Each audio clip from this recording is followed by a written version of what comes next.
अस्सलाम वालेकुम एवरीवन, कैसे हैं आप सब। उम्मीद है आप सब ठीक ठाक होंगे, खैर आफियत के साथ होंगे। तो आज एक लेटेस्ट अपडेट के साथ आप सबकी खिदमत में आई हूँ। एडमिशन अपडेट नहीं है, आज मैं आप लोगों के लिए स्कॉलरशिप अपडेट लेकर आई हूँ। तो तमाम स्टूडेंट्स इस वीडियो को कंप्लीट देखें, आप स्किप ना करें, क्योंकि स्टेप्स आप मिस करेंगे तो आपको अप्लाई करने में मुश्किल होगी, चीज़ें समझ आने में मुश्किल होगी। कंप्लीट आपको समझाऊँगी, डिटेल्स आपको बताऊँगी, तो मेरे साथ रहें और बढ़ते हैं। सबसे पहले मैं बात कर रही हूँ स्कॉटलैंड स्कॉलरशिप के बारे में। जब आप गूगल पे ये वेबसाइट लिखोगे तो आपके पास ये शो होगा, और ये इनका अपना वेबसाइट है। जब आप इसको क्लिक करोगे तो आपको इनका ये ऑफिशियल वेबसाइट की ये इंटरफेस शो होगी। यहाँ पे आपको स्कॉलरशिप डिटेल्स बताई गई हैं, ये आप यूट्यूब पर भी चेक कर सकते हो, ओनली फॉर गर्ल्स, ठीक है। अब आप यहाँ पे इंटरनेशनल स्कॉलरशिप के लिए हम अप्लाई नहीं कर रहे हैं, हम नेशनल स्कॉलरशिप के लिए अप्लाई कर रहे हैं। ग्रेजुएट के लिए और अंडर ग्रेजुएट प्रोग्राम्स के लिए ऑफ़र हो गई हैं। स्कॉटलैंड स्कॉलरशिप के नाम सुनते ही स्टूडेंट्स को ऐसा लगता है कि ये बाहर के मुल्क के लिए स्कॉटलैंड जाने के लिए कोई स्कॉलरशिप होगी, तो ज़्यादा तवज्जो नहीं देते हैं। मैं क्लियर करती जाऊँ, ये बाहर के लिए नहीं है। ये पाकिस्तान में जितने भी HSE रिकॉग्नाइज यूनिवर्सिटी है, लोकल यूनिवर्सिटी, गवर्नमेंट भी हो सकती है, प्राइवेट भी, जो HSE से रिकॉग्नाइज हो, उनमें जितने भी स्टूडेंट्स हैं वो अप्लाई कर सकते हैं। वो पाकिस्तान में ही जिस यूनिवर्सिटी में इनरोल है उधर ही उनको फ़ंड मिलेंगी। यहाँ पे आपको शो किया गया है बैचलर के लिए, और दूसरे नंबर पे मास्टर MPhil वालों के लिए। यहाँ पे आप क्लिक करें। फॉर एग्जांपल मैं मास्टर वालों की मैंने खोली है, तो आप यहाँ पे ख़ुद डिटेल पढ़ सकते हो। ये Scotland Pakistan scholarship young women's girls के लिए हैं, और ये HSE रिकॉग्नाइज यूनिवर्सिटी जितने भी हैं पाकिस्तान में वो वाले अप्लाई कर सकते हैं। मज़ीद ये बताया गया है, क्योंकि ये मैंने मास्टर वाला खोला हुआ है, तो मास्टर में जो है 2 ईयर प्रोग्राम होता है, मैक्सिमम 2 ईयर MPhil, या इसको हम मास्टर कह सकते हैं या हम MS कहते हैं। और HSE रिकॉग्नाइज यूनिवर्सिटी होना लाजमी है, गवर्नमेंट होना लाजमी नहीं है, क्योंकि बहुत सारे क्वेश्चन क्यूरीज आते हैं। आज ही मैंने इनकी एक ऑनलाइन सेमिनार अटेंड की है, जिसमें बहुत सारे क्यूरीज क्लियर हो गई हैं। तो मैं चाहती हूँ कि जिन बाकी लोगों को अगर कोई इसमें मुश्किलात हैं, क्वेश्चन हैं, तो वो क्लियर हो जाएँ। ट्राई करूँगी, अगर ना भी हो जाए तो आप कमेंट सेशन में पूछें, मैं बताने के लिए तैयार हूँ। अब यहाँ पे इस स्कीम के बारे में यहाँ बताया गया है, जब आप सारे डॉक्यूमेंट्स दोगे और आप एलिजिबल होंगे, सेलेक्ट होंगे, तो आपके यूनिवर्सिटी के फोकल पर्सन से ही वो लोग कांटेक्ट करेंगे, और आपको आपकी करंट जो सेमेस्टर की फ़ीस आपने दी है वो रिफ़ंड होगी। और मज़ीद जितनी भी आपकी डिग्री चलेगी, फॉर एग्ज़ाम्पल 1.5 साल, 2 साल, एक 6 मंथ, तो आपको वो फंडिंग मिलती रहेगी। अब अवार्ड में आपको यहाँ पे कंप्लीट बताया गया है कि ये इस अवार्ड में या इस स्कॉलरशिप में आपकी क्या क्या कवर होंगे।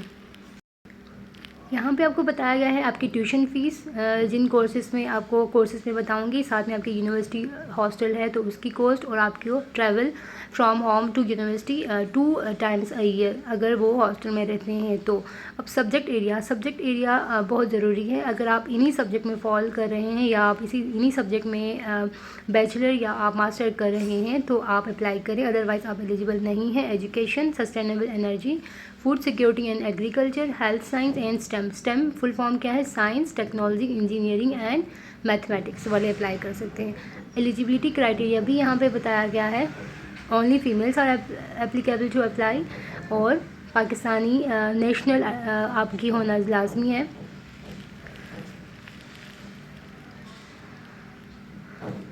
और आप जो है परसीव कर रहे हो 2 year master degree in above listed subject, इन्हीं अबाव लिस्टेड सब्जेक्ट्स में ही आप मास्टर कर रहे हो। ये ना हो कि आप किसी और इनके अलावा अगर किसी और सब्जेक्ट में करें, जैसे कि टेक्सटाइल, फैशन डिज़ाइनिंग वगैरह है, तो उसमें आप नहीं एलिजिबल हो।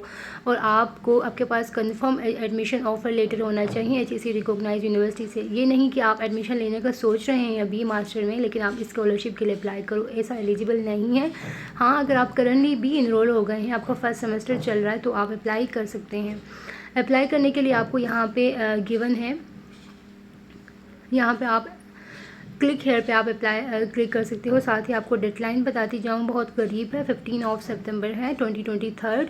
तो आप मज़ीद लेट किए बगैर अपने डॉक्यूमेंट्स रेडी करें और 1-2 दिन तक अप्लाई करें। प्रोसीजर भी इतना मुश्किल नहीं है, मैं ख़ुद भी ट्राई कर रही हूँ इसके लिए अप्लाई करूँ, और इंशाल्लाह आपको भी, मुझे भी, सबको, हम सब सेलेक्ट हो और हमें ये अपॉर्चुनिटी अवेल हो।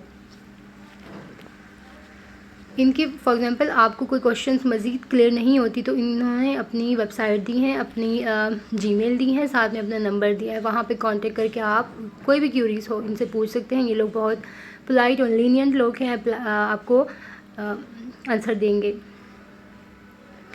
मज़ीद इंशाल्लाह इस वीडियो से आपको बहुत सारी कन्फ्यूजन क्लियर होगी। बाकी ये आपको देखो, जब मैंने अप्लाई हेयर पे क्लिक किया तो आपको उनके डिटेल्स मिलेंगी। आपकी क्या क्या डॉक्यूमेंट्स लाजमी है ये आप लाजमी याद रखें, आपकी CNIC, और या अगर वो नहीं है तो आप फॉर्म भी अपलोड कर सकते हो। और आपके पेरेंट्स की या गार्डियंस की भी आपने फॉर्म भी या CNIC करनी है। उसके बाद सैलरी स्लिप पेरेंट्स, कुछ स्टूडेंट्स के पेरेंट्स एम्प्लॉय होते हैं गवर्नमेंट, उनके पास पे स्लिप होती है, या वो रिटायर होते हैं उनके पास पेंशन स्लिप होती हैं। लेकिन कुछ के अपने बिज़नेस होती हैं, या कुछ फार्मर्स होती हैं, कुछ मज़दूर इस तरह होते हैं। तो ये क्यूरी मेरी भी थी लेकिन मेरी क्लियर हो गई है। उन्होंने कहा है कि आप एक पेज पर 3-4 लाइन में अपनी जो है एक रफली इनकम जो है आप उसको एस्टिमेट लगा कर आप उनको 5-6 लाइन में आपने उसको डिस्क्राइब करनी है। इन केस अगर वो कोई गवर्नमेंट एम्प्लॉय नहीं है तो, अगर है तो आपने उसको स्लिप देनी है। इसके बाद आपके पास है copy of certificate, result sheet of most recent complete educational degree. अगर आप अभी मास्टर के लिए अप्लाई कर रहे हो तो आपने अपनी बैचलर की जो एंड पे आपको ट्रांसक्रिप्ट मिलती है उसको अपलोड करनी है। अगर आप ग्रेजुएट के लिए अप्लाई कर रहे हो तो आपने अपनी जो FSC या आपने FA की है उसको, उसके एंड पर आपको एक रिज़ल्ट कार्ड या सर्टिफिकेट मिलता है रिज़ल्ट की कंप्लीट, तो उसको अपलोड करनी है। फॉर एग्ज़ाम्पल आप BS कर रहे हैं और चौथे सेमेस्टर में हैं तो आपने ये नहीं करनी, आपने 3rd 1 2 की सेमेस्टर की रिज़ल्ट कार्ड या आपकी जो है मार्कशीट सेंड कर दो, ये नहीं करनी। आपने अपनी प्रीवियस डिग्री की ही सर्टिफिकेट देनी है। अगर आप मास्टर में हैं तो आपने ये नहीं करना, अगर आप 2nd सेमेस्टर में हो तो आप अपनी 1st सेमेस्टर की रिज़ल्ट कार्ड अपलोड कर दो, ये ऐसा नहीं करना। आपने अपनी BS की ट्रांसक्रिप्ट को अपलोड करना है। होप सो ये क्लियर हो गई होगी। उसके बाद आपकी ट्यूशन फ़ीस, फॉर एग्ज़ाम्पल आप अभी 2nd सेमेस्टर में हो और ट्यूशन फ़ीस आती है, या 1st सेमेस्टर में भी हो तो सेमेस्टर स्टार्ट होने से पहले ही फ़ी चालान आ जाती है, तो उसको जब आप पे कर चुके होंगे आप उसकी कॉपी स्कैन कर आपने उसको भी अपलोड करनी है, क्योंकि उसी बेस पर ही आपको ट्यूशन फ़ीस आपको मिलेगी। फॉर एग्ज़ाम्पल किसी की 50,000, किसी की 60,000, 80,000, 80+ भी होती है, तो आपने उसको लाजमी अपलोड करनी है। उसके बाद और क्या है, हाँ, एंड पे मोस्ट इम्पोर्टेंट आपने लिखने हैं एक लेटर 500 to 1000 वर्ड्स की। उसमें आपने क्या करनी है, ये बताना है कि आप इस स्कॉलरशिप के लिए क्यों एलिजिबल हैं, आप क्यों अप्लाई कर रहे हैं, और रीज़न्स बतानी है, ठीक है। या आप जो है मेरिट के बेस पर, या आप अपने फाइनेंशियल इश्यूज़ या कुछ भी आपने बतानी है उनको 500 to 1000 वर्ड्स में। और मज़ीद ये भी बताना है कि अगर आपको मिल गए तो आप मज़ीद फ्यूचर के लिए आप आगे इससे क्या फ़ायदा हासिल होगा, या आपके क्या एम्स गोल्स हैं, वो आप ख़ुद से भी लिख सकते हो, इस लेवल पर आप पहुँच गए हो, या आप जो अपने किसी बड़े से हेल्प ले सकते हो, या अपने टीचर से किसी से भी हेल्प लेकर आप वो लिख सकते हो, क्योंकि ये लाजमी है। आपको ये स्कॉलरशिप क्यों मिलनी चाहिए और आप कि क्या इश्यूज़ हैं, और अगर आपको ये मिली तो इससे आपको क्या बेनिफिट होंगी, और आपके एम्स गोल्स कितनी जो है इससे आपको हेल्पफुल होगी इसको पूरा करने में। आई थिंक आप लोगों को क्लियर हो गई होंगी सारी चीज़ें। जितनी मेरे पास इंफॉर्मेशन थी मुझे मिली है, मैंने आपको बता दी है। मज़ीद अगर आपको कोई क्वेश्चन है तो कमेंट सेक्शन में पूछें, मैं लाजमी आंसर दूंगी। और यहाँ पे आपको एंड पे क्या करना है, इन सारी डॉक्यूमेंट्स को जो ऊपर मैंने आपको एक एक करके बताई हैं, CNIC है, ट्यूशन फ़ीस आपकी स्लिप है, सबको आपने एक PDF फाइल में कंपाइल करना है। PDF में करना आप सबको आता होगा, आप नहीं आता तो कैम स्कैनर से आप सारे पिक्चर्स को स्कैन करें और उसको एक ही फाइल में PDF में करके आपने कंपाइल करके यहाँ पे आपने अपलोड करनी है। इससे ये इजी है कि आप एक एक करके चीज़ें अपलोड करने से बेहतर इन्होंने एक फ़ाइल मांगी है PDF में, जो कि 16 MB से ज़्यादा ना हो, और इसको ही एक ही साथ आप इस यहाँ पे उन्होंने आपको जगह दी है तो यहाँ पे आपने अपलोड कर देनी है चूज़ फाइल में। आप जब चूज़ अपनी फ़ाइल बना दोगे तो आपने यहाँ पे क्लिक करके अपलोड कर देनी है। जब आप अपलोड करोगे, अपलोड करने के बाद आपको ये पूछा हुआ है कि अगर आपने क्या अपनी सारी अबाउ मेंशन डॉक्यूमेंट सारी अपलोड की हैं, अगर की हैं सारी हैं तो आप यस कर दें। ऑब्वियसली आप सारी ही अपलोड करेंगे। जब आप यस करोगे तो आपको नेक्स्ट स्टेप मिलेगा। ये नेक्स्ट स्टेप। अब मैं आगे नेक्स्ट स्टेप पे नहीं जा सकती क्योंकि मैंने अभी अपलोड नहीं की। मेरी एक डॉक्यूमेंट रहती है, वो मैंने किसी से मंगवाना है, उसके बाद मैंने करना है, तो उसके बाद ही आप नेक्स्ट पे जा सकोगे। अब नेक्स्ट करने के बाद जब आपकी ये डॉक्यूमेंट सारी कंप्लीट हो गई, आगे कोई मुश्किल नहीं है। आपकी यूनिवर्सिटी का नाम पूछा जाएगा, जो एक लिस्ट होगी रिकॉग्नाइज यूनिवर्सिटी HEC से, वो आपने सेलेक्ट करनी है। अपनी एजुकेशन जो आपकी फ़ील्ड है, सब्जेक्ट है, वो आपने करनी है, और अपने नेम्स और डिटेल्स पर जब आप करोगे नेक्स्ट, फिर नेक्स्ट करते जाओगे, फिर आपकी जो है कंप्लीट होगी। अब यहाँ पे 5% है क्योंकि मैंने ये वेबसाइट सिर्फ ओपन की है और कोई प्रोसीजर नहीं की। जब फाइल अपलोड करने के बाद बाकी सब कुछ ईजी है, तो आप वहाँ से अप्लाई कर सकते हो।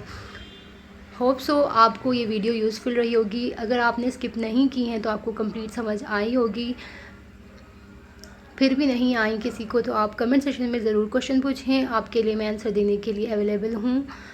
तो आप सब इस अपॉर्चुनिटी को अवेल करें, बहुत ज़बरदस्त है। फॉर एग्जांपल इन केस आप BS के सेकंड सेमेस्टर में पढ़ रहे हैं और आप इसको अप्लाई करते हो और आप एलिजिबल हैं, तो आपको मज़ीद ऑनवर्ड जो आपकी 8th सेमेस्टर तक की फ़ंडिंग ये लोग प्रोवाइड करेंगे।